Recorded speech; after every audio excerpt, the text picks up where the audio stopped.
Is this rule vote about to fail shortly?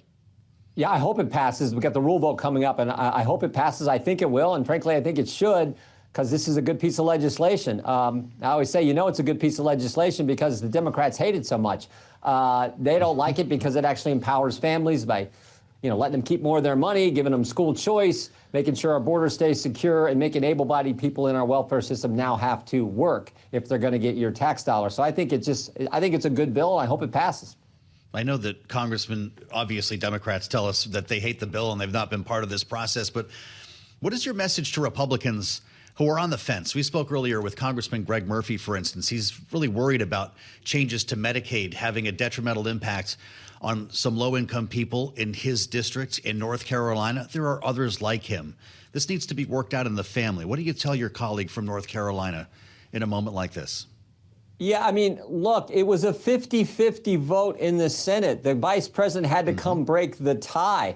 I don't know how many other changes we can make with that kind of a balance. It seems to me we're there, and it's time to pass this legislation. The other thing I know is politics is a lot like athletics, a lot like sport. Momentum matters. And right now, all the momentum is on our side. We've got a secure border that's taken place under President Trump's leadership. We had the successful operation in Iran. President goes to the NATO summit and gets all the NATO countries to ante up more money, 5% for our defense over there. We're on a good roll, and now we're gonna stop this bill with such a small majority on both the House and the Senate. Seems to me it's now time to pass it, particularly as I pointed out, because it does the things that actually empower families.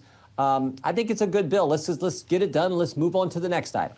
Well, President Trump certainly would like to see this done. He would like to see it done in the next few days. Congressman, do you see anything that the president could promise your colleagues who are not yet hard yeses on this bill that could assuage them, aside from changing the legislation itself? I think you just point out what I just talked about. Talk about how good the bill is, the key things in it. Again, if we don't pass this, pursuing another reconciliation package or executive orders to address some of their concerns. All that's fine, and we can get to that in the future. But I think you focus on what's in this. Any one single item in this bill, if you pulled it out and voted as a standalone bill, you'd vote for it.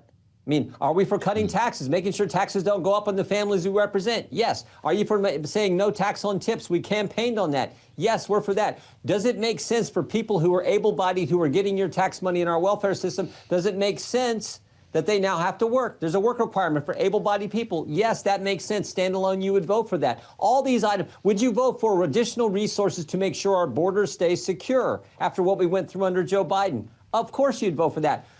But you put them all together in some big bill, and some people are like, well, we didn't cut enough spending. I agree, but it's still a good piece of legislation with all those things in it.